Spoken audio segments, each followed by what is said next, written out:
Her billionaire husband threw her and their son out for his mistress, but what his son did next made him fall to his knees.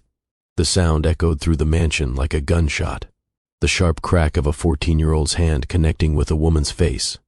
But this wasn't just any woman. This was his father's mistress, and what she had just said, what she had just offered, made his blood boil in a way he didn't know was possible. "You want my mother to do what?"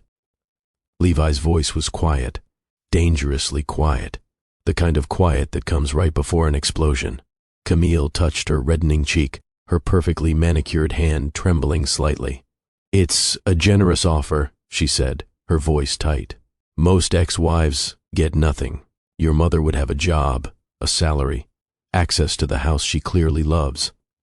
As your maid." Levi took a step closer.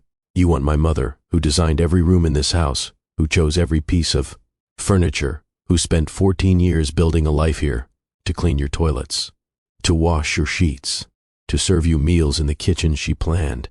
Is that right?" "It's practical," Camille said, but her voice wavered. "It's sadistic, and you just made the biggest mistake of your life." What this boy did next didn't just destroy his father's empire. It brought a billionaire to his knees, and it all started with a cut. A simple kitchen accident that revealed a wound much deeper than blood. Have you ever watched someone you love disappear right in front of your eyes? Not physically. They're still there, still breathing, still going through the motions, but the light behind their eyes dims a little more each day. Their laughter becomes rare, then forced, then extinct. Their presence in a room shifts from vibrant to ghostly.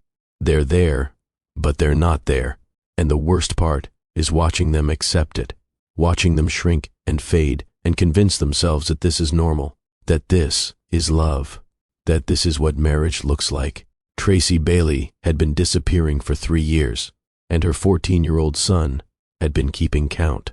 The knife slipped, and Tracy watched her own blood bloom across the cutting board like a strange, terrible flower. She didn't cry out, didn't gasp, didn't move.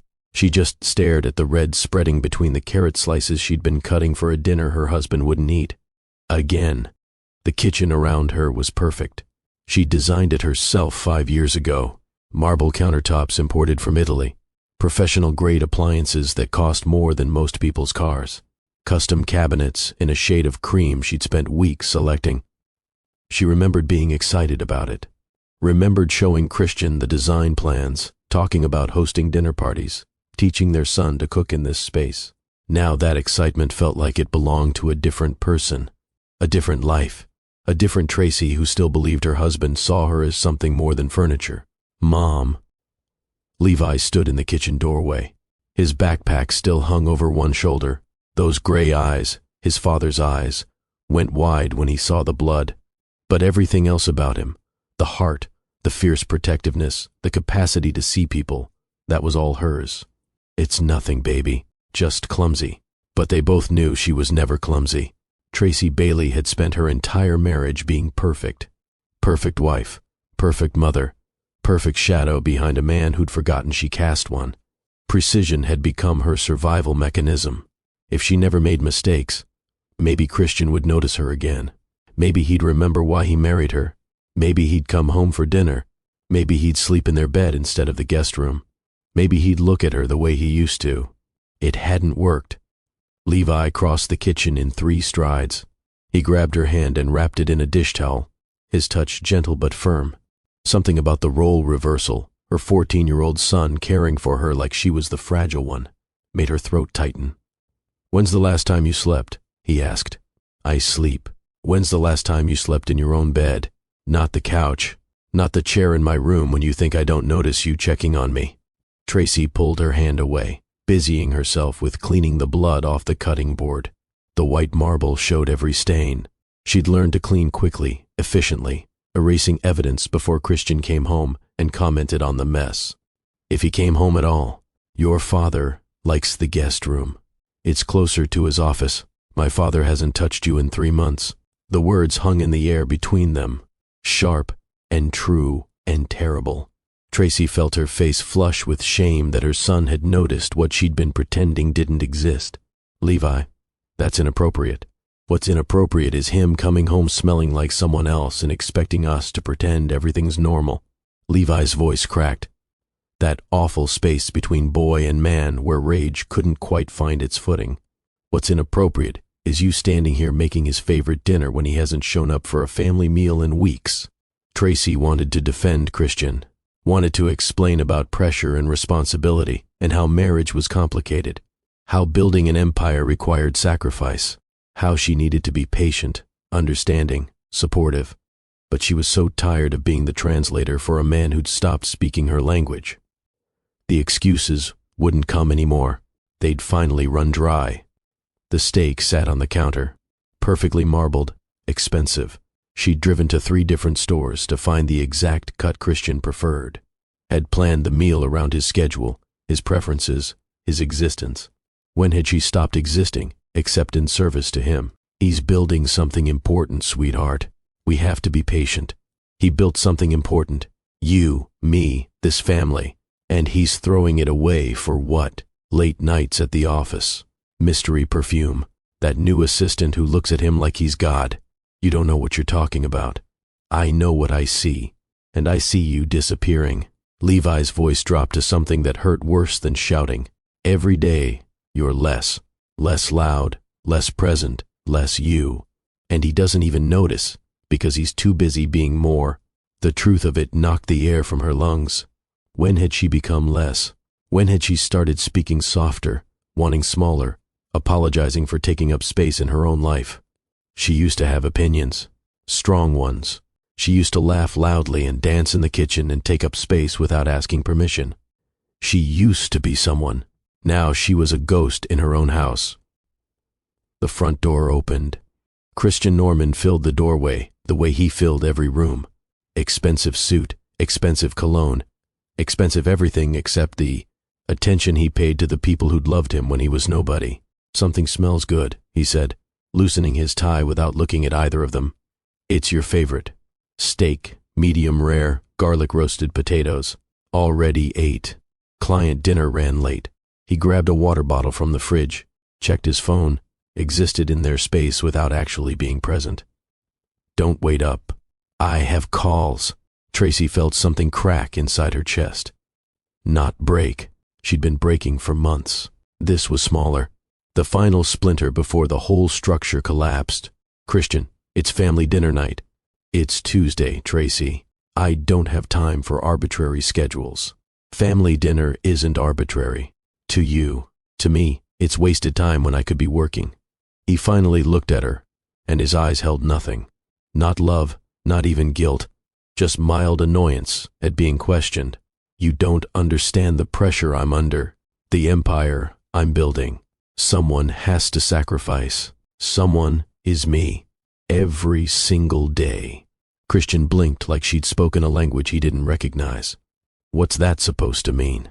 It means I gave up my career for yours, raised our son while you chased success, organized your life, your events, your entire world while my own got smaller and smaller.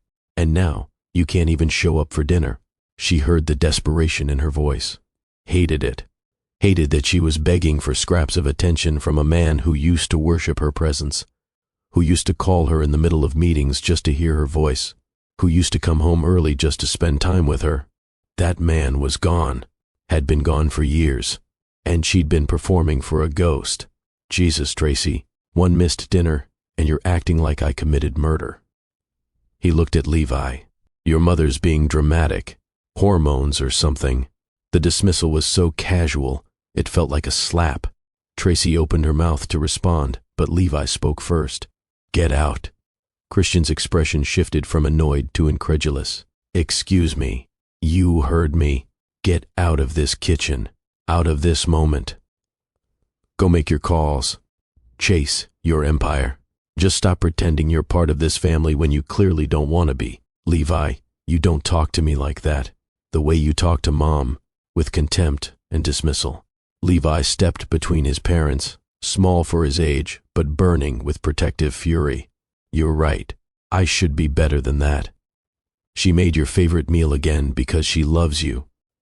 Again, and you can't even sit down for 20 minutes. Can't even pretend you care. I'm not having this conversation with a teenager. Then have it with your wife. Actually have it. Look at her. Levi's voice cracked. And notice that she's breaking, and you're the one holding the hammer. Christian's jaw tightened. For a moment, Tracy saw something flash in his eyes. Recognition, maybe. Shame, possibly. But then his phone buzzed, and whatever humanity had surfaced disappeared. I don't have time for this drama. Tracy, tell your son to respect his father. I'll be in the guest room. He left. No apology, no second glance. Just gone, like they were inconvenient furniture in a house he'd already moved out of emotionally. Tracy stood frozen, blood still seeping through the dish towel wrapped around her hand. She felt the full weight of her own erasure. 14 years of marriage, a lifetime of devotion, and she'd become wallpaper, present but unnoticed, decorative but disposable. Mom, Levi's voice shattered her paralysis. Talk to me, please. She looked at her son and saw reflected in his face everything she'd been denying. The truth she'd been too scared to speak out loud. I don't know who I am anymore, she whispered. I built my entire life around being his wife, being your mother, and now he's gone even when he's here, and you're growing up, and I'm just... Her voice broke. I'm just empty space where a person used to be. Levi pulled her into a hug, and Tracy let herself be held by her child. Let herself cry silently into his shoulder while the steak grew cold and the candle she'd lit burned down to nothing. You're not empty, Mom. You're compressed. All that light you had, you've been trying to dim it so he could shine brighter. But you don't disappear when you're compressed. You just become denser, more powerful. He pulled back, holding her face in his hands with a tenderness that broke her. And when you finally let yourself expand again, you're going to be brighter than he ever was. What if I don't know how? Then, we figure it out together. But Mom, we can't keep doing this. We can't keep pretending he's the man you married. That man is gone. Or maybe he never existed. Levi's voice hardened with certainty beyond his years. And we deserve better than ghosts. Upstairs, Christian's voice carried through the ceiling. Smooth, charming, fully present for whoever was on the other end of that phone call. The version of himself he saved for people who weren't guaranteed to stay. Tracy unwrapped the towel from her hand. The bleeding had stopped, leaving behind a clean slice across her palm. A wound that would heal but scar. A reminder that sometimes damage started with the smallest slip. What do we do? She asked her son. This beautiful boy, who shouldn't have to be strong for her. Levi looked toward the stairs where his father had disappeared, then back at his mother with eyes full of love and unspoken war. We survive him, Levi said quietly. And then we make sure he knows exactly what he threw away. But Tracy had no idea how bad things were about to get. Because 3 weeks later, Christian didn't just leave her. He erased her. In front of everyone who mattered. The Riverside Gala was Tracy's creation. She'd started it 8 years ago. A small charity event to raise money for children's literacy programs. Over the years, she'd grown it into one of the most prestigious events in the city. She'd courted donors, planned every detail, built relationships with sponsors and press. The gala was the one thing that was still hers, the one place where people saw Tracy Bailey, not just Christian Norman's wife. She stood in front of her closet, looking at the emerald dress she'd chosen months ago. It was beautiful, elegant, the kind of dress that made you feel powerful. She needed that tonight, needed to feel like someone, even if it was just for a few hours. Levi appeared in her doorway, already dressed in his suit. He looked so grown up it made her heart ache. You look nice, baby. You look beautiful, Mom. He's an idiot if he doesn't see it. She smiled, but it felt fragile. Christian had left early, said he'd meet her there. Another sign she'd chosen to ignore. The venue looked perfect. The flowers she'd spent weeks selecting. The lighting she'd tested 3 times. The table arrangements she'd obsessed over. Everything was exactly as she'd envisioned. This was hers, her work, her success. Night. Tracy moved through the crowd, greeting donors, thanking sponsors, playing the role she'd perfected over years. People smiled at her, complimented the event, told her how wonderful everything looked. For a moment, she felt like herself again. Like Tracy Bailey, the woman who built things. The woman who mattered. Then she felt it.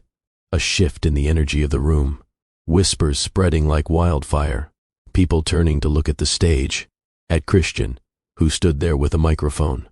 And beside him, a woman Tracy had never seen before. Young, late 20s maybe, beautiful in that deliberate, high-maintenance way.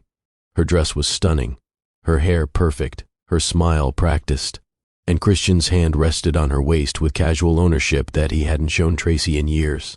Tracy's stomach dropped. "I want to thank you all for coming tonight," Christian said, his voice smooth and confident. "This event, started by my wife Tracy 8 years ago, has become something truly special. And tonight, I'm here to make it even more special by sharing some personal news." The room went silent. Tracy felt Levi appear beside her, his hand finding hers. "This is Camille Brooke," Christian continued, pulling the woman closer. "My partner, in business, and in life. In our modern world, why limit love to outdated constructs? I've been blessed with unprecedented success, and I want to share my life fully with the woman who stood beside me at the beginning." He gestured vaguely in Tracy's direction without actually looking at her. "And the woman who inspires my future." He kissed Camille on stage. On Tracy's stage, in Tracy's ballroom, surrounded by Tracy's flowers and Tracy's aesthetic and Tracy's 8 years of labor. The room exploded. Gasps like gunshots, whispers sharp as knives. Someone's champagne glass shattered against marble. Camera flashes erupted like lightning. People pulled out phones. This would be online before Tracy made it to her car. Camille looked directly at her from the stage, made eye contact across the crowd, smiled with surgical precision. This wasn't accidental humiliation. This was orchestrated. This was meant to destroy, and it was working. "Mom," Levi's voice was tight with barely contained fury. "We're leaving, right now." But Tracy's legs wouldn't move. She stood frozen, while people turned to stare at her with expressions ranging from pity to schadenfreude to carefully blank faces that would fuel gossip for months. She saw Sarah, her supposed friend, whispering behind her hand to another woman. Saw Michael, a donor she'd cultivated for 3 years, shaking his head. Saw the reporter from the Tribune, typing furiously on his phone. Her entire social circle, her network, her world, watching her public execution. "Come on." Levi wrapped his arm around her waist, physically supporting her weight. "Service exit, now." He guided her through the crowd like a bodyguard, shielding her from cameras and questions and the wreckage of her public execution. People tried to stop them, to ask questions, to offer hollow sympathies that were really just attempts to get closer to the drama. Levi pushed through them all, his young face set in determined lines. The service hallway smelled like industrial cleaner and abandoned dreams. Tracy's knees finally buckled, and she slid down the wall. Emerald silk pooled around her like spilled paint. The dress that was supposed to make her feel powerful now felt like a costume, like she'd been playing dress-up in a life that was never really hers. "He announced another wife," she heard herself say, "at my event, wearing my color choice, in front of my donors, like I was nothing, like 14 years was nothing." "He's a monster," Levi said, crouching beside her. His young face was old with rage. "An absolute monster, and I'm going to destroy him." "Language? Really? You're really going to correct my language right now?" Levi grabbed her hands, forcing her to look at him. "Mom, he just erased you in front of everyone who matters. Reduced 14 years of marriage to stood beside me at the beginning like you were a piece of starter furniture he upgraded from." The accuracy of it was more painful than the betrayal. Starter furniture, discarded for newer models. That's exactly what she was to him. Tracy Bailey, perfect wife and invisible architect, finally let herself shatter in a service hallway while her husband celebrated his betrayal in the ballroom she'd built for him. They sat there for what felt like hours, but was probably only minutes. The sounds of the gala continued above them. Music, laughter, celebration. Her event, continuing without her. Her life, continuing without her. "We should go home," Levi said finally, "before he brings her there." The thought of Christian bringing that woman to their house, to their home, made something fierce wake up inside Tracy. A spark of the person she used to be. The person who didn't take things lying down. "No," she said, standing up. Her legs shook, but held. "We go home, and we wait. If he's going to destroy my life, he's going to have to look me in the eye while he does it." Levi nodded, pride and pain warring on his young face. They drove home in silence. The house looked exactly the same when they pulled up, which felt obscene. Everything should look different. The world should look different. But the lawn was still perfectly manicured. The lights still glowed warm and inviting. The house still stood there like nothing had changed. But everything had changed. Tracy sat in the living room she decorated with painstaking care, watching shadows creep across furniture she'd chosen, and waited for the inevitable. Levi sat beside her, silent and coiled like a spring waiting to snap. The grandfather clock in the corner, the one she'd restored herself, spending months, finding the perfect craftsman to repair its mechanism, ticked loud in the silence. "You should be in bed, baby. I'm not leaving you alone with him. It's 3 in the morning. I don't care if it's 3 in the morning, or 3 in the afternoon, or 3 years from now. I'm not leaving you alone with him." Tracy didn't argue. Couldn't. Her son had become her protector, because her husband had become her destroyer. And that role reversal sat in her chest like swallowed glass. The front door opened at 3:27. Tracy would always remember that time, 3:27 in the morning, when her marriage officially ended.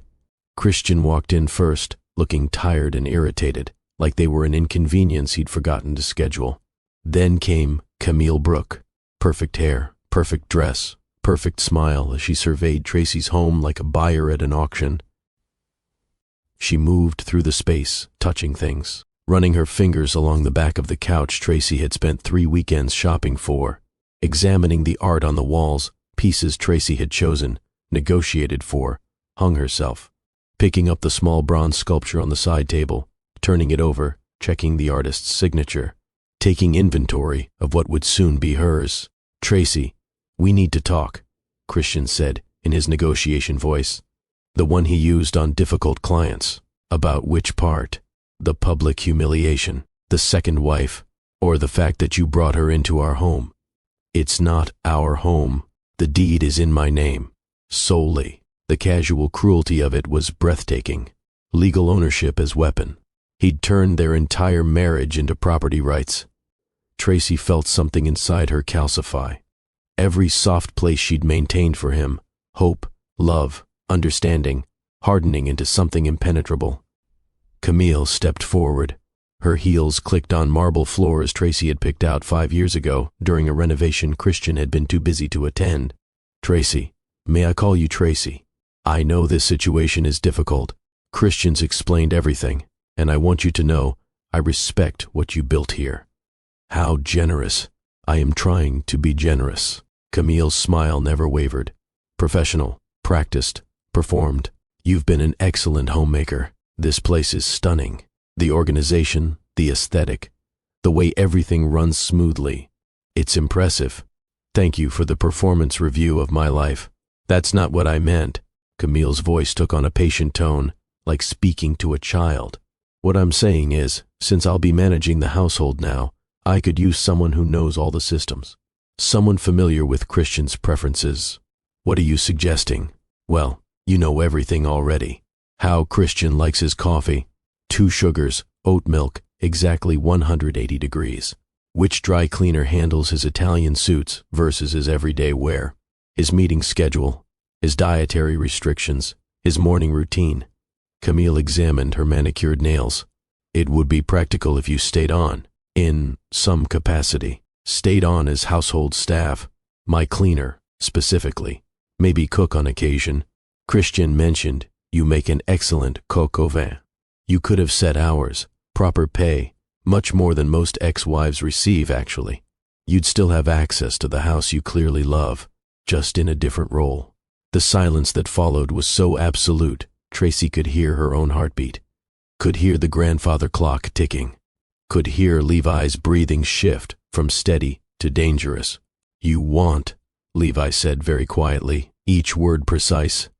My mother to clean your toilets in the house she designed. Cook your meals in the kitchen she chose every detail of. Wash your sheets in the bed she shared with him for 14 years. It's a generous offer, Camille said smoothly. Most ex-wives get nothing. This way, your mother maintains some connection to the life she built. Connection? You mean servitude. You mean humiliation. You mean watching my mother scrub floors for the woman who stole her husband. No one stole anyone, Christian interjected. People aren't property. Your mother and I grew apart. You grew into someone else's bed, while she grew into invisibility trying to keep you happy. Levi stood slowly, deliberately. At 14, he wasn't physically imposing, but rage made him larger. And now you want her to literally serve the woman you replaced her with. To go from wife to cleaner. That's your generous offer. Levi, sit down, Christian ordered. No, I'm your father. You're a stranger who shares my DNA. Levi's voice shook with control that was more terrifying than shouting. You brought your mistress into our home and let her offer Mom a job scrubbing her underwear and cleaning her toilets. After everything Mom did for you. After she gave up her career, raised your son, built your entire support system while you built your empire. Your mother made her choices. Her choices. She chose to love you, to trust you, to believe you when you said you were building something together. And this is what you give her in return. A maid's uniform. It's practical, Camille started. It's cruel, Levi cut her off. Deliberately, calculatedly cruel. You don't need a cleaner who knows this house. You want my mother to bow to you, to serve you, to be reminded every single day that you won, that you're the upgraded model and she's been downgraded to hired help. Watch your tone, or what? You'll kick us out. Already doing that. Disinherit me. Don't want your blood money. Hit me. Go ahead. Hit your son for defending his mother. Show Mom exactly what kind of man she wasted 14 years on. Levi, Tracy said softly, finding her voice. It's okay. It's not okay. Nothing about this is okay. He whirled on Christian. You paraded her on stage like a trophy. Announced her like an acquisition. Reduced Mom to a footnote in your origin story. And now you want to complete the humiliation by having her clean up after your new life. The boy needs to learn respect, Camille said coldly. Respect is earned, Levi shot back. And you've earned nothing except contempt. How dare you come into our home, touch our things, sit on our furniture, and offer my mother a position as your maid. Levi's control finally cracked, voice rising. You want the woman who sacrificed everything for him to wash your dirty dishes, iron your clothes, change your sheets after you sleep in her bed. Levi, Christian roared. What? Too honest, too real. You prefer the polite fiction where this is all civilized, where offering Mom a job as the help is generous instead of sadistic. Camille stood, her perfect composure finally cracking. You're being dramatic. I'm offering your mother employment, financial stability. Many women would be grateful. The slap echoed through the house like a gunshot. Levi's hand had moved so fast even he looked surprised. The crack of palm against cheek seemed to hang in the air, suspended in time, the moment everything changed. Camille stumbled backward. Her hand flew to her face. Her eyes went wide with shock. The red mark bloomed across her perfect skin like a brand. You little bastard, she hissed. Touch my son, and I'll kill you.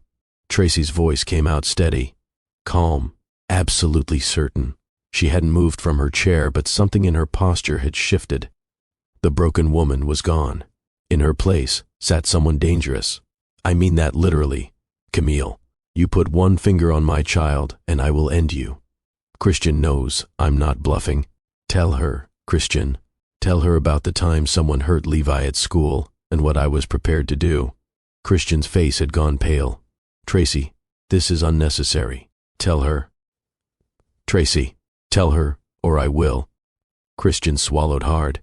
A teacher grabbed Levi too roughly in 3rd grade, left bruises. She went to the school with a baseball bat. Would have used it if security hadn't stopped her, and that was for bruises. Tracy said softly. Imagine what I do for real harm. The room fell silent, except for Camille's ragged breathing as she held her reddening cheek. Apologize, Christian said to Levi, though his voice lacked conviction. No, I'm your father. My father died the day you announced her at Mom's charity gala. You're just the stranger who's evicting us. Levi turned to Camille. And you're just the woman who thinks she's won something. But all you've won is a man who will trade you in the moment someone younger appears. Enjoy the house. Enjoy the money. Enjoy the hollow life you're building with a hollow man, but you will never have my mother as your servant. She's worth 1,000 of you. Christian grabbed Levi's arm. His fingers dug in hard enough to leave marks. You will apologize. Or what? You'll hit me. Go ahead. Hit your son for defending his mother. Complete the transformation from failed husband to failed father. Show everyone exactly who you really are. Christian raised his hand. For one terrible second, Tracy thought he might actually strike their son. She moved to intervene, putting herself between them, ready to take the blow herself if necessary. But Levi stayed perfectly still, chin raised, eyes locked on his father's, daring him, waiting, almost wanting the blow because it would prove everything he'd said. Christian's hand trembled in the air. Something flickered in his eyes. Not conscience, exactly. More like recognition that hitting his son would be the final break, the point of no return. The moment he became unredeemable, even to himself. He lowered his hand. Pack your things, he said coldly. Both of you. I want you out by morning. Christian, please, Tracy started, hating the pleading note in her voice even as it escaped. Hating that she was still trying to negotiate with someone who'd already decided she was worthless. You heard me. My lawyers will contact you about the settlement. $50,000, full custody of Levi since you're so attached to playing mother. That's more than generous considering you have no legal claim to anything I've built. I built it with you. You were married to me while I built it. There's a difference. Christian's eyes were ice, alien. Nothing of the man she'd loved remained in that cold stare. You contributed nothing of value. You were a decoration, pleasant background noise. Now you're neither pleasant nor wanted. So, you're gone. 14 years. Were apparently 13 years too many. I should have left you after year one when I realized you'd never be more than what you were. A small-town girl playing at being sophisticated. Camille is what I should have had from the beginning. Someone who understands ambition, success, the cost of building something extraordinary. The cost. Tracy's voice broke. The cost was me, our son, our family. You built your extraordinary life on our bones. Dramatic as always. This is why successful men need second wives. The first ones always become so bitter, so small, so exhausting with their constant need for validation and attention. As my cleaner, Camille added, her voice cold despite her swelling cheek, she would have earned more than your settlement. But pride apparently matters more than pragmatism. We choose dignity, Levi said quietly, something neither of you would recognize if it slapped you in the face, which, coincidentally, it just did. Christian put his arm around Camille. The gesture was possessive and final.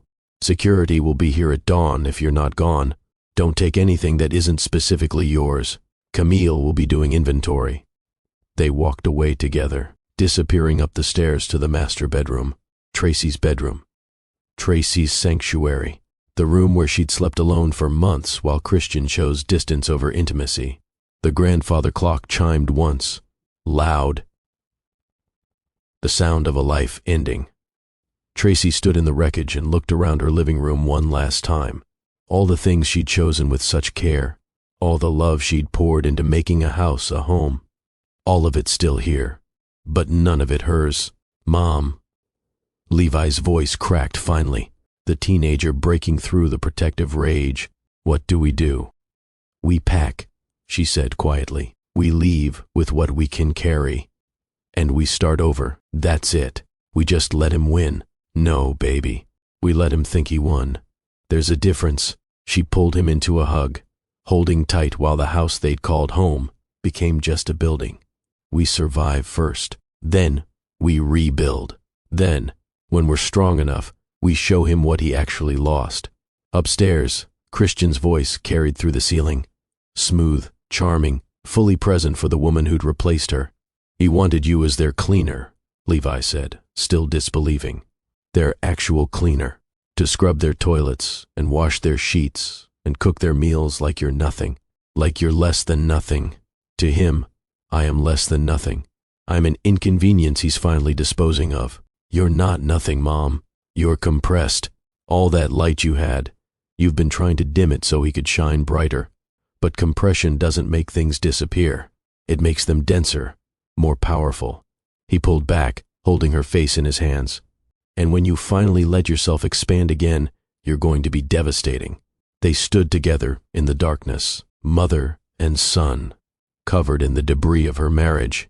And somewhere between the humiliation and the fury, between the tears and the exhaustion, Tracy made a decision. She would survive this. She would rebuild. And someday, when Christian had forgotten to look over his shoulder, when he felt safest and most untouchable, she would show him exactly what he'd thrown away. Not through revenge, through success so complete, so undeniable, that his victory tonight would taste like ash in his mouth forever. The house would be his. The money would be his. Camille would be his. But he would never again have what he destroyed. A family that loved him. A woman who'd have died for him. A son who'd once thought he was a hero. He'd won everything that didn't matter and lost everything that did. And someday, he'd understand that. Tracy began to pack. Each item she placed in boxes feeling like shedding skin. Levi worked beside her, moving through his room with efficiency that broke her heart. He was 14. He should be, worried about homework and video games, not packing his life into boxes because his father chose a mistress over his family. In hours, they'd walk out of this house with nothing but what they could carry. But they'd walk out free, and freedom, she was beginning to understand, was worth more than any prison, no matter how beautiful its walls. The apartment smelled like old cooking and broken dreams. Tracy stood in the center of the tiny living room, while Levi carried in their third box and tried not to cry. 2 bedrooms, 1 bathroom, kitchen the size of a closet. Everything she owned reduced to 17 boxes and garbage bags full of clothes Christian's lawyer said she could take. The walls were thin. She could hear the neighbor's television through the shared wall. Some game show with canned laughter that felt obscene in its cheerfulness. This was what rock bottom looked like. Beige walls, stained carpet, a window that overlooked a parking lot instead of the garden she'd maintained for years. It's cozy, Levi said, setting down the box labeled kitchen, even though half of what it contained wouldn't fit in this excuse for a cooking space. It's awful. It's ours. That makes it better than where we were. Tracy wanted to believe him, wanted to find silver linings and fresh starts, and all those empty platitudes people offered when your life fell apart. But standing in this cramped space that cost more per month than she'd ever spent on groceries, all she felt was small. She'd become exactly what Christian had always implied. Nothing without him. Her phone buzzed. Another message from a number she didn't recognize. She'd been getting them constantly since the gala. Reporters, gossip bloggers, people wanting her side of the story, by which they meant they wanted her to provide content for their spectacle. She deleted it without reading. Mom, you need to eat something. I'm not hungry. You haven't eaten in 2 days. You're disappearing. The word choice stung because it was accurate. She'd lost weight she couldn't afford to lose. Her clothes hung wrong. Her face in the mirror looked unfamiliar, hollow-eyed and haunted, like a ghost of herself. I'll eat later. That's what you said yesterday. Levi grabbed her shoulders, forcing her to look at him. You're scaring me. You get up, you stare at walls, you go to bed. You're not living. You're just existing. And I need you to fight this because I can't do it alone. I'm trying. Try harder. His voice cracked. Please, Mom. I need you to try harder, because if you give up, then he wins everything, not just the money or the house or the perfect life. He wins you, and I can't let that happen. Tracy looked at her son, this fierce, beautiful boy who shouldn't have to be the strong one. She felt something shift beneath her ribs, not healing, Not yet. But the first reluctant decision to try. Okay, she whispered. Okay. I'll try. Right now. Try right now. Levi grabbed her coat. We're going outside. Fresh air. Movement. Basic human activities that prove you're still alive. She let him lead her out of the apartment. Downstairs that smelled like curry and cigarettes. Into streets that pulsed with life she didn't feel part of anymore. They passed storefronts she'd never noticed from inside her luxury car. A laundromat where women folded clothes while children played. A corner store with produce bins outside. Nothing like the organic market where she used to shop. A bus stop where tired people waited, checking phones, living ordinary lives that had once seemed beneath her. This was her world now. Not better or worse, just different, real, instead of performed. Where are we going? She asked. Coffee shop. You like coffee? I used to like coffee. Now I just drink it to stay awake through the exhaustion. Wow, that's really dark, Mom. Sorry. I'll try to be less honest. No, be honest. Just also, be alive. The coffee shop was crowded with people living normal lives. Students studying. Couples laughing. Workers typing on laptops. All of them existing in a world where shame wasn't a physical presence sitting on their chest. 2 lattes, Levi ordered, and whatever pastries you have that look like they contain enough sugar to restart a human heart. The barista smiled at him. Levi smiled back. Easy, natural, like their world hadn't exploded. How did he do that? How did he keep functioning while she was drowning? They sat at a corner table. Levi pushed a chocolate croissant toward her. Eat. It's a medical order from your teenage son, who pretends to know things. Tracy took a bite. It tasted like nothing. Everything tasted like nothing lately, like her taste buds had given up, along with everything else. I ran into someone from school yesterday, Levi said, stirring his latte with unnecessary focus. Patrick's mom. She crossed the street when she saw me. Literally crossed the street to avoid talking to me. Baby, I'm so sorry. Don't apologize for him. His mistakes aren't your shame to carry. Levi finally looked up. But, yeah, it sucks. My friends don't call anymore. Birthday parties I'm not invited to. People I've known since kindergarten suddenly can't make eye contact. Last week, someone wrote homewrecker's son in my locker. Tracy's chest tightened. What? Levi. Why didn't you tell me? Because you're barely holding it together, and I didn't want to add to it. But I'm telling you now so you know. We're both dealing with consequences of his choices. You're not alone in this. This is all my fault. It's his fault. He's the one who decided public humiliation was a good relationship strategy. Levi's jaw tightened. I just want you to know that I'm struggling too. That we're in this together. That neither of us is strong enough alone, but maybe we're strong enough together. Tracy reached across the table and grabbed his hand. I'm so sorry you have to deal with this. You should be worrying about grades and friends and normal teenage stuff. Not taking care of your mother because your father's a... She paused. Coward, Levi supplied. Narcissist. Walking disaster. Take your pick. Yeah, probably. They smiled at each other. Sad, small, but real. What happens now? Tracy asked. Now we survive. We figure out jobs and money and how to live without him. Levi squeezed her fingers. And Mom, we stop pretending this is temporary. Stop waiting for him to realize his mistake and come back. He's not coming back. And honestly, we don't want him to, don't we? No. We want better. We deserve better. And sitting in this coffee shop with you, actually talking instead of performing. This is already better than any meal in that house ever was. Tracy felt tears slide down her face. Not the silent crying she'd been doing for weeks. Real, ugly, gasping tears that shook her whole body. And Levi held her hand through it, while strangers pretended not to notice. And the world kept turning, and somehow, impossibly, she kept breathing. We're going to be okay, he said quietly. I don't know how or when, but Mom, we're going to be okay.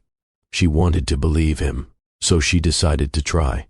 But what Tracy didn't know, what she couldn't possibly know, was that while she was learning to survive, her son was planning something else entirely. something that would bring Christian Norman's entire empire crashing down. Levi couldn't sleep, so he sent the email instead. His laptop screen glowed in the darkness of his tiny bedroom. The walls were covered with evidence. Printouts, diagrams connecting people his father had betrayed, red string linking names and dates. It looked like something from a crime thriller. Except this was real. The email was already gone, sent to a reporter, evidence of Christian's first crime, forcing out a partner through forged signatures. By morning, it would be news. Still awake, Tracy stood in his doorway, wearing an old robe, looking thinner every day. "Can't sleep," Levi said, not closing his laptop. "Not hiding anymore. What are you doing?" "What I should have done months ago." She noticed the walls, her eyes scanning his obsessive documentation. "Levi, talk to me. You've been different, distant." Levi turned the laptop toward her. Months of work displayed in folders. Early investors. Dad screwed. Former partners. Questionable deals. Evidence of fraud. Each meticulously organized. "I've been researching Dad. Everything about his deals, the people he screwed over, and 5 minutes ago, I started using it." Tracy went still. "What did you do?" "Sent evidence to a reporter. Tomorrow, the Patterson partnership fraud goes public. Dad forged signatures to cut him out of millions." Levi's voice was steady. "Adult, that's just the beginning." "Levi, look at this." He opened another folder. Bank transfers. Offshore accounts. Messages about finishing the job. Camille is stealing from him. Has been, since the beginning. She's not in love with him. She's robbing him blind. "How did you?" "I went for visitation last week." She ignored me. Dad's office was unlocked. Levi met her eyes, defiant. "I photographed everything, made it prosecutor ready, and tonight I posted it anonymously online. She'll see it. Panic. Run within 48 hours with whatever she can grab. Dad will wake up to empty accounts and a missing wife." Tracy's hands trembled. "This is dangerous. This is justice." Levi opened another screen. Dad's early partners, the ones he cut out. They're filing lawsuits tomorrow. 17 of them. Same law firm. Same day. Coordinated. How? Robert Hayes. He's been waiting 12 years since Dad stole his algorithm. He just needed someone with inside information to coordinate the attack. Levi's jaw tightened. "I gave him everything." "Levi, revenge is poison." "This isn't revenge. It's consequences." His voice cracked. "Mom, he destroyed us publicly, and you were just going to take it, going to accept some minimum wage job and wait for some perfect moment that would never come. We could have used it strategically. When? After you've faded completely. After you've accepted being nothing while he's moved on." Levi pulled up his email. Responses already flooding in from journalists. "It's done. The reporter has the story. Camille will see the fraud posts. The lawsuits file at 9 in the morning. By tomorrow night, Dad loses everything." Tracy stared at the screen. At the methodical destruction her 14-year-old son had orchestrated. "I know you want me to be better than him," Levi said quietly. "But being better wasn't protecting you. Being better was letting him win. So I chose to be worse. To be exactly as ruthless as he is, except aimed at him instead of innocent people. What if he retaliates?" Levi opened one last folder. "Mom's protection. Everything here proves you knew nothing. That this was all me. A teenager's rage with Wi-Fi access. If he comes after you, this protects you." He closed the laptop. "I thought of everything, Mom. Because someone had to. You did this for me. I did this for justice. For the universe to make sense. For every night you've cried yourself to sleep thinking you weren't enough, when he was the one who was nothing." She pulled him close, and Levi collapsed against her, shaking with exhaustion and adrenaline. "What happens now?" she whispered. "Now we wait. By morning, his phone will be ringing. Reporters, lawyers, Camille packing her bags." Levi pulled back. "I know you wanted to heal instead of hurt. But Mom, sometimes healing requires removing the infection. and he was infecting everything. You're 14 years old. Age doesn't matter when someone's drowning. You grab whatever weapon you can find. Tracy's phone buzzed.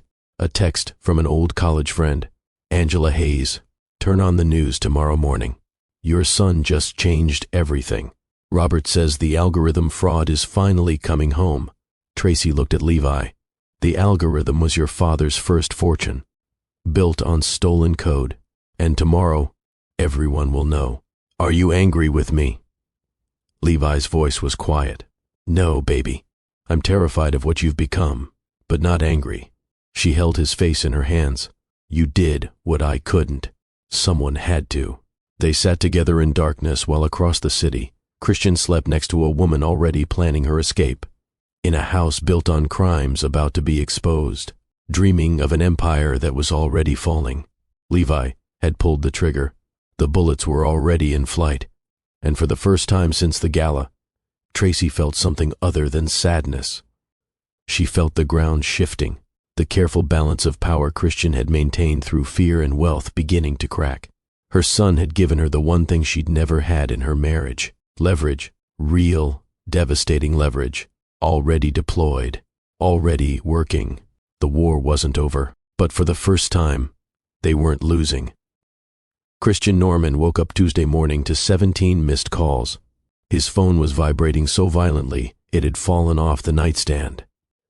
He reached for it, still half asleep. Camille's side of the bed was cold. She must have gotten up early, probably planning something for the house. Their house. His new life. The first call was from his accountant. What? Christian answered, not bothering with pleasantries. Mr. Norman, we have a serious problem. The man's voice was shaking. Someone's been moving money from your accounts. Small amounts at first, but it's escalated. Offshore companies, shell corporations. With your authorization, sir, we're talking millions. Christian sat up. That's impossible. I sign everything. That's the problem. These signatures are yours. Or very good forgeries. We need forensic accountants immediately. No authorities yet. How long has this been happening? Based on records, at least 2 years. Possibly from the beginning of... The accountant paused. Possibly from when you started your relationship with Ms. Brooke. From the beginning of Camille. No. She loved him. She'd chosen him. This had to be someone else. A hacker. Corporate espionage. A disgruntled employee. Send me everything, Christian said, voice hollow. I'll review it privately. Sir, you need professionals. Send me everything. Now. He hung up and sat in the silence of the master bedroom. Tracy's bedroom. The room she'd designed with soft grays and warm whites. The room he'd brought another woman into like it meant nothing. The bathroom door was closed. Steam seeped from underneath. Camille was in the shower. Christian opened his laptop. The files from his accountant were already arriving. Encrypted, password protected. He opened them with shaking hands. Transaction after transaction. Small at first. 5,000 here, 10,000 there. Then larger. 50,000. 100,000, 250,000, always from different accounts, always laundered through shell companies with legitimate-sounding names. The offshore accounts were under names he didn't recognize, but the authorizations all bore his signature. Forged, perfectly forged. She'd planned this, meticulously, completely, total extraction. Christian's phone buzzed. Lawsuit notification, then another, then 3 more. In rapid succession. Old partners, early investors, people he'd pushed out years ago, suddenly unified with the same law firm, documentation he'd thought buried forever, evidence he'd assumed would stay hidden. Someone had organized this, weaponized his past with strategic precision. His phone lit up with a news alert. Billionaire Christian Norman accused of fraud in early partnership. Former partner claims forged signatures. Then another. Norman empire built on stolen algorithm. Original creator speaks out. Then another, and another, and another. His entire past, every corner he'd cut, every person he'd screwed over. Suddenly front page news. Levi, the teenager he'd dismissed as emotional and dramatic, had been building a case. Collecting evidence, finding Christian's victims and giving them the ammunition they needed. But a child couldn't coordinate legal representation across multiple plaintiffs. Someone with resources had helped. Someone who'd been waiting for exactly this opportunity. Robert Hayes, the man whose algorithm Christian had stolen 12 years ago. The foundation of his first fortune. The crime he thought he'd gotten away with. Christian scrolled through article after article. His phone wouldn't stop buzzing. Reporters, board members, investors, everyone demanding answers. Then he saw it. A Reddit post, anonymous user, detailed breakdown of Camille Brooks' con, bank statements, transfer records, screenshots of messages, everything laid out in excruciating detail. Someone had been in his office, had photographed his private files, had turned his own documentation against him. Levi had visited last week for their court-mandated visitation. Christian had barely looked at him, had left him alone in the house while he took a call. Camille had been out shopping. His son had walked right into his office and stolen everything. Christian stood on shaking legs and walked to the bathroom. He opened the door without knocking. Empty. The shower was running. Steam filled the room, but Camille was gone. He ran to the closet. Her side was empty. Every dress, every shoe, every piece of jewelry. Gone. He checked the safe in the closet floor. The one she shouldn't have known about. Empty. She'd cleaned him out and disappeared.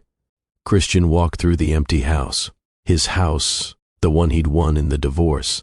The one he'd been so proud to keep. It felt like a mausoleum. His phone rang. The chairman of his board. Christian, we need to talk. Emergency meeting.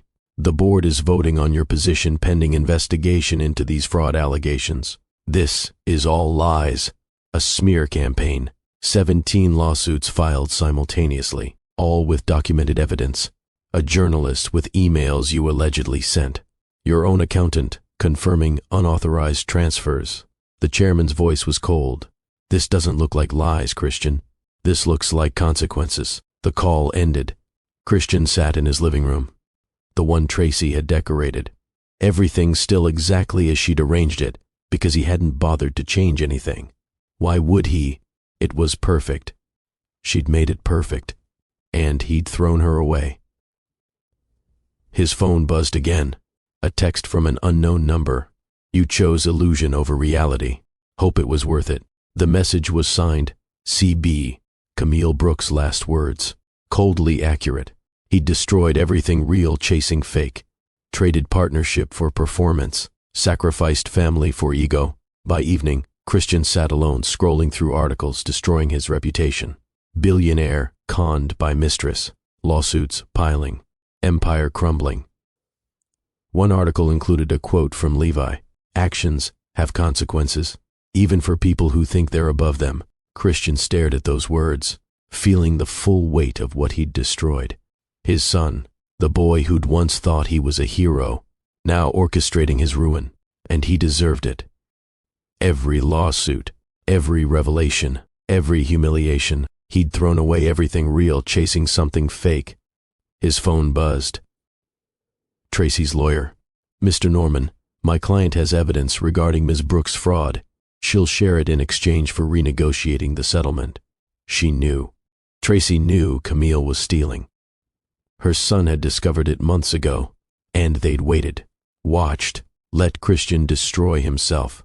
Mrs. Bailey decided against using it maliciously. However, given circumstances, she feels a more equitable settlement is appropriate. $1 million. Public acknowledgement of her contributions, and formal apology. That's blackmail. That's fairness. You gave her $50,000 after 14 years. She's offering proof that could help with prosecution. She wants recognition. Seems reasonable. It was reasonable. Devastatingly reasonable.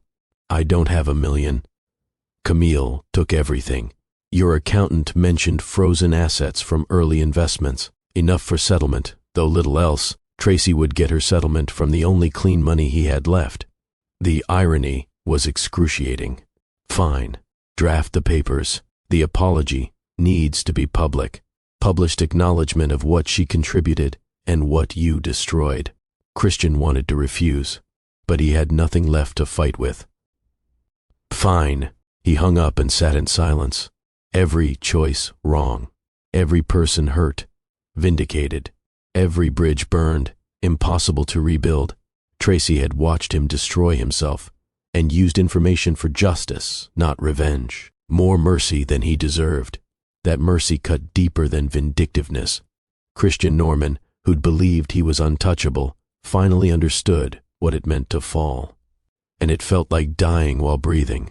6 months later, Tracy Bailey stood in a community center art class holding a paintbrush like a foreign object. Her therapist had suggested it. Create something. Stop protecting yourself from pain and start processing it. So here she was. 2 years old, starting over, learning to take up space again. The instructor was showing them technique, something about light and shadow. Tracy wasn't really listening. She was just moving the brush across canvas, letting color happen without planning or controlling or making it perfect. It felt terrifying and liberating in equal measure. That's beautiful. Tracy turned. A man stood beside her easel. Tall, kind eyes, paint-stained hands. He looked at her work with genuine interest. It's a mess, she said. The best art usually is. I'm Owen Fletcher, Tracy Bailey. His expression shifted slightly. Recognition. Christian Norman's ex-wife. The woman publicly humiliated at the charity gala. She waited for the pity or the curiosity or the judgment. First time here? He asked instead. First time doing anything except surviving. She looked at her painting. Dark blues and grays like drowning. I'm not very good. You're honest. That's better than good. They painted in comfortable silence. Owen worked clay into a running figure. Unclear if fleeing or chasing. Tracy added hesitant colors to her canvas. Small touches of yellow, hints of light. Why sculpture? She asked. Because you can destroy it and start over without anyone knowing you failed. He looked at her painting. Why the darkness? Because pretending to be okay is exhausting. Owen understood. She could see it in his eyes. He'd been broken too. When class ended, he found himself saying, "Same time next week." She hesitated. Maybe. That's not a no. No, it's not. Over weeks, something grew between them. Not romance. Not yet. Just recognition. Two damaged people learning to create again. Tracy painted lighter colors. Owen's sculptures became less frantic. They talked about nothing important and everything that mattered. My ex-wife left me for my business partner, Owen said one evening over coffee after class. Note said I was too reliable. She needed passion, not comfort. I'm sorry. Don't be. She did me a favor. Showed me I was with someone who confused drama with depth. He stirred his coffee. But it made me afraid. Of being boring. Of being too steady. Of being the safe choice someone settles for until exciting comes along. I spent 14 years making myself smaller so my husband could feel bigger, Tracy said. Now, I'm afraid of taking up space. Afraid that wanting things makes me selfish. Afraid that being myself is too much. They looked at each other across the table. We're both afraid of being ourselves, Owen said. Yeah, probably. Want to try being afraid together? Tracy smiled. A real smile. The first in months, maybe. That's not a no. No, it's not. 6 weeks later, Tracy's phone rang. Christian. She excused herself from dinner with Owen. Watched through the window as her expression shifted from annoyance to something softer. When she returned, she looked troubled. Everything okay? Owen asked, stomach dropping. He wants to talk. Says he made a mistake. Wants reconciliation. Owen's stomach dropped further. Here it was. Steady Owen. Losing to complicated Christian. What did you say? I said I'd think about it. You should do what feels right. Owen heard himself say. Chest caving. It's not my place. We're just friends who paint. Wow. Okay. Her expression shuddered. Good to know where we stand." They finished in awkward silence. Owen drove her home, hating himself for passivity, but not knowing how to fight without seeming desperate. That night, he called his therapist. "I almost lost her. Maybe did. And I just let it happen. What did you want to do? Tell her she's crazy to consider going back. Tell her I'm falling in love. That I know I'm boring, but I'm reliable. Why didn't you?" Jennifer said I was clingy, suffocating. "So I've spent 6 years being so independent, I'm basically absent. You're overcorrecting. Be honest. Tell Tracy how you feel without making it her responsibility to fix your fear." The next day, Owen showed up at Tracy's apartment unannounced. "I need to tell you something. Just listen, okay?" She nodded, stepping aside. "I like you. A lot. That terrifies me because my ex left me for being predictable. I've spent 6 years trying to prove her wrong by being more stable, probably proving her right. But I don't want fear to keep me from showing up. So I'm telling you, if you want Christian, I understand. He's your history. I'm just the guy who sculpts. But if there's any chance you want to build something with me, real and steady, and maybe boring, then I'm asking for that chance. Not competing with him, but because we could be good together, if you'll risk it." Tracy stared, then laughed. "Owen, I told Christian no, immediately, then mentioned you, someone kind who actually sees me, and he lost his mind. That troubled look was realizing he was jealous of you. Oh, so my declaration was sweet and unnecessary. No." She stepped closer. "You're not boring. You're grounding. Boring is predictable because nothing's happening. Grounding is steady because something real is being built. I've had enough chaos. I'll take grounding." Owen pulled her into a kiss, tentative, then certain. "So we're doing this." "Yeah, even though I'm terrified. Especially then. It means you care enough to risk it." They held each other, two damaged people choosing to build from broken pieces. For the first time in 6 years, Owen felt like being steady was enough. Maybe it always had been. He just needed someone who valued foundations over fireworks. 5 years later, the auction notice arrived on a Tuesday morning. Tracy Fletcher. She'd taken Owen's name quietly, privately, in a ceremony with just Levi, and Maya present, stared at the legal document while Owen made breakfast in their kitchen. Not grand, not marble, just warm and real, and theirs. The letterhead was from the bank. The property listed was the house she'd once called home. Christian Norman Estate. Foreclosure auction. Minimum bid, $450,000. Significant repairs needed. "You okay?" Owen read over her shoulder. "I don't know." She set down the paper, hands steady. "I built that house. Every room. Every detail. And now, it's being sold for parts. You could buy it." The suggestion hung between them. With her consulting firm thriving and the settlement invested wisely, she could afford it. She could reclaim what had been taken. Why would I want it? Closure, maybe. Or justice. Owning the thing that was supposed to be yours. Tracy thought about it. Really thought about it. Then picked up her phone. "Levi, can you meet me somewhere today? There's something we need to do." They stood outside the house that had once been everything. The lawn Tracy had maintained was overgrown. Paint peeling from shutters she'd chosen. The garden she'd cultivated had returned to wilderness. Christian had let it rot after losing everything. Couldn't afford maintenance. Couldn't bear to sell until the bank forced his hand. "It looks haunted," Levi said quietly. 19, now about to graduate with honors, engaged to Maya. He'd become everything Christian had never been. Present, honest, kind. "It is haunted," Tracy replied, "by who we used to be." The realtor, young, eager, unaware of the history, unlocked the door. "Take your time. The seller is motivated." The seller. Not Christian, just the seller, reduced to a transaction. Inside, the house felt like a museum of their former life. Furniture covered in sheets. Dust dancing in light through windows Tracy had spent hours choosing. The grandfather clock she'd restored sat silent in the corner, its mechanism finally broken. They walked through rooms that held memories like ghosts. The kitchen where Tracy had bled making his favorite dinner. The dining room where she'd set tables for meals he never attended. The living room where Camille had offered her a position as her own replacement. "Mom, look." Levi stood in what had been his room. The walls still bore faint marks from the revenge diagrams he'd created.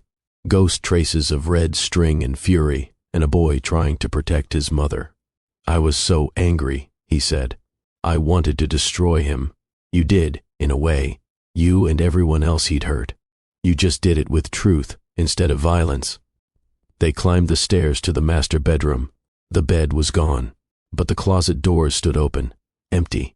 No trace of the clothes Tracy had carefully organized, or the suits Christian had valued more than family. On the floor, partially hidden by dust, lay a photograph. Their family portrait from 10 years ago. Before Camille, before the fall, before Christian decided success meant erasure. Tracy picked it up. They looked happy. Were they? Or had they just been performing happiness so long they'd forgotten the difference? "There's someone here," the realtor called from downstairs. Tracy and Levi descended to find Christian in the foyer. He looked older, smaller, wearing a suit that had seen better days. His hair was gray now. No money for the treatments that had kept him looking young. His hands shook slightly as he saw them. "Tracy, Levi, Christian." They stood in the foyer of the house that had witnessed their destruction, and the silence held everything. 14 years of marriage, public humiliation, private devastation, the slow work of rebuilding. "You're here to buy it," Christian said. "Not a question." "I'm here to see it," Tracy corrected. "To remember why I don't need it. I destroyed everything." His voice was hollow. "This house, our family, my entire life, for nothing." "Not nothing," Levi said, his voice steady. "Adult. For Camille, for ego, for the illusion that you could trade up from people like they were assets." Christian flinched. "I've been in therapy, real therapy." His voice cracked. "I finally understand what I threw away." "Good for you," Levi said. "Really, I hope it helps. But your healing isn't our responsibility. We've done our own work. Without you, I know." Christian looked around the empty house, this monument to his choices. "I just wanted to apologize. Really apologize. Not for the settlement or because lawyers made me, but because I finally understand what I threw away." He looked around the empty house. "I had everything. A wife who loved me, a son who admired me, a home that was actually home, and I burned it all down because I was afraid of getting old. Afraid of being ordinary. Afraid that being loved wasn't enough if I wasn't also envied. And now," Tracy asked, "now I live in a studio apartment, work consulting, because no one will hire me full-time, eat dinners alone, count pills for anxiety, have nightmares about Camille laughing as she destroyed me." He met her eyes. "I got exactly what I deserved, a life as empty as I made yours." "My life isn't empty," Tracy said quietly. "It never was. You just convinced me it was because full lives threatened you. Happy wives don't need rescuing. Confident women don't need managing. So you made me small and called it love. I know. No, you know you were wrong. That's not the same as knowing what you did." Tracy's voice stayed level, but Levi heard the steel underneath. "You didn't just leave me, Christian. You tried to erase me. Publicly, deliberately.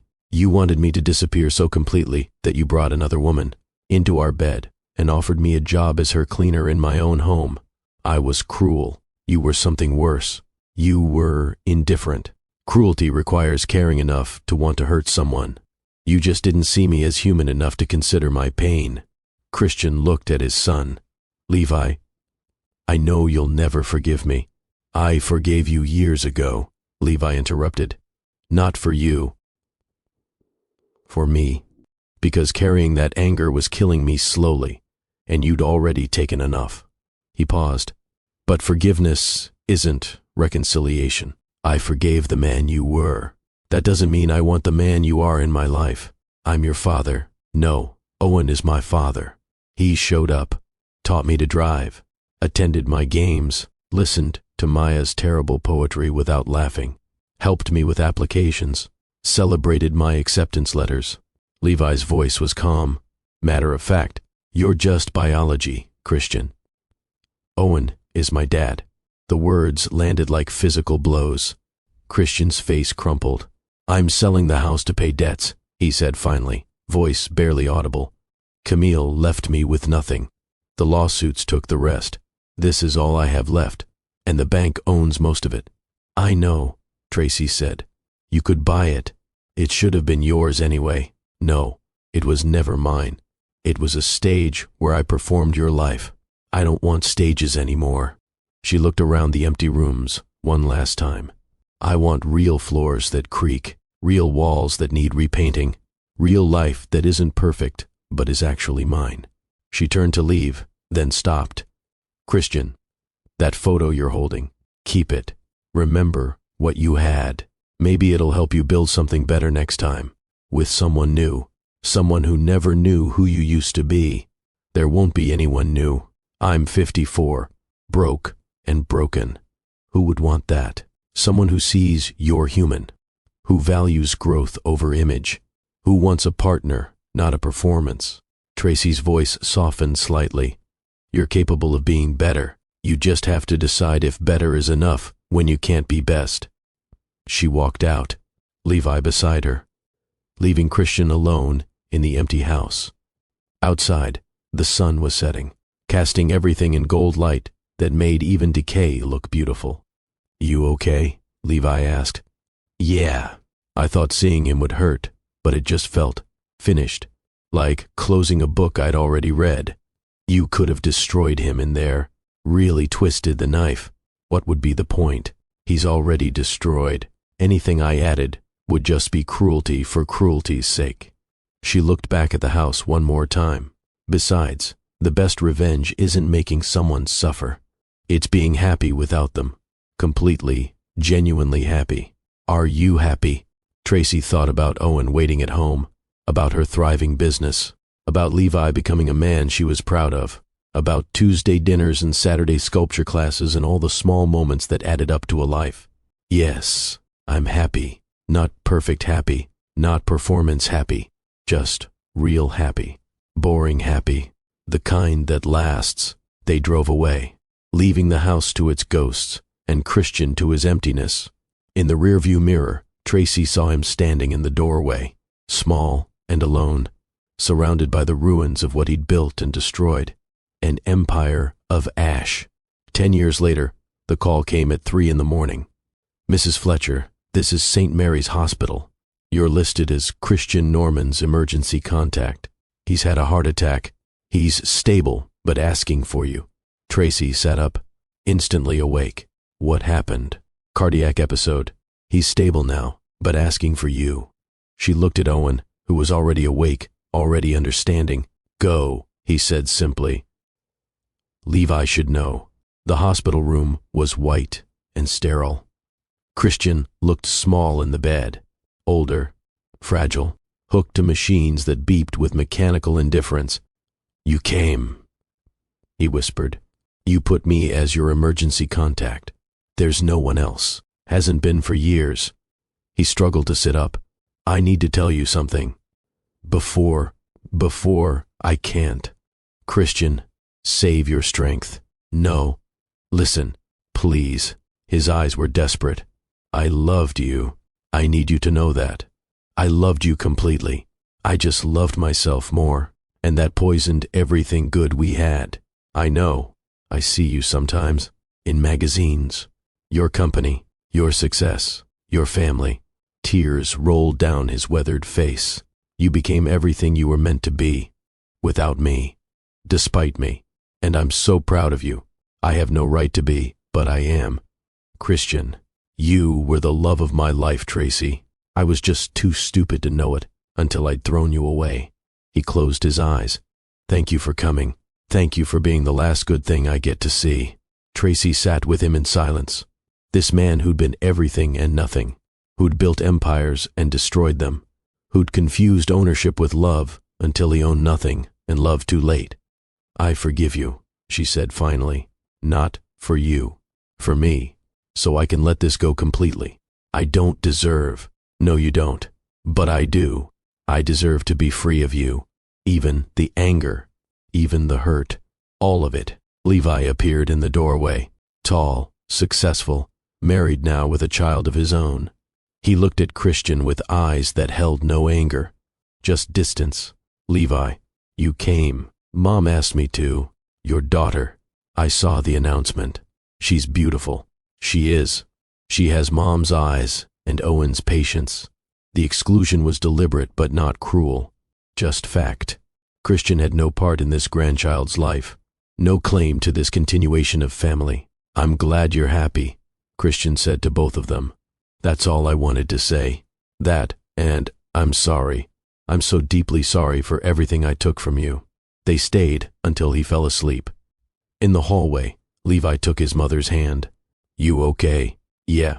It's just, he's so alone. He did it to himself. Levi squeezed her hand. That's the price of treating people as disposable. Eventually you run out of people. They walked out together into morning light. The world continued. Traffic flowed. People lived their small, important lives. Mom, what Owen and I have, the way he's been my dad, that's real, right? That's what love looks like. Yes, baby. That's exactly what love looks like. Showing up. Staying present. Building instead of performing. Then I did okay. We did okay. We did better than okay. We did real. They drove home to their real lives, leaving Christian to his medical machinery and his regrets. He would recover this time, would live another few years in his small apartment with his small life, understanding finally what small really meant. And somewhere in the city, in a house with creaking floors and walls that needed repainting, Owen. Fletcher was making breakfast for his granddaughter while his wife built empires of her own design. And his stepson became the father Christian never was. The empire of ash had blown away on wind. What grew in its place was smaller, quieter, and infinitely more valuable. It was real. Tracy Bailey Fletcher stood in her office, with her name on the door and her achievements on the walls. She looked at the framed article from that morning's business journal. From Ashes, How Tracy Fletcher Built a Consulting Empire After Public Humiliation. The interview had been honest, brutally so. She'd talked about Christian's betrayal, about Camille's cruelty, about being offered a position as a cleaner in her own home. But mostly, she'd talked about rebuilding, about her son's fierce protection, about Owen's steady love, about learning that survival wasn't enough. You had to choose to thrive. Her phone buzzed. Levi, just read the article. I'm proud of you, Mom, for telling the truth. For owning your story. She typed back, I learned from the best, a 14-year-old boy who refused to let his mother disappear. That boy had a good teacher, a woman who showed him that breaking isn't the same as broken. Tracy smiled. Owen appeared in her doorway with coffee. 2 sugars, exactly how she liked it. Busy day. Always, but good busy. Building something busy, not performing for someone busy. He kissed her forehead. Dinner tonight. That new Italian place. Boring Tuesday date night. The very best kind. After he left, Tracy looked out her window at the city. Somewhere out there, Christian was living.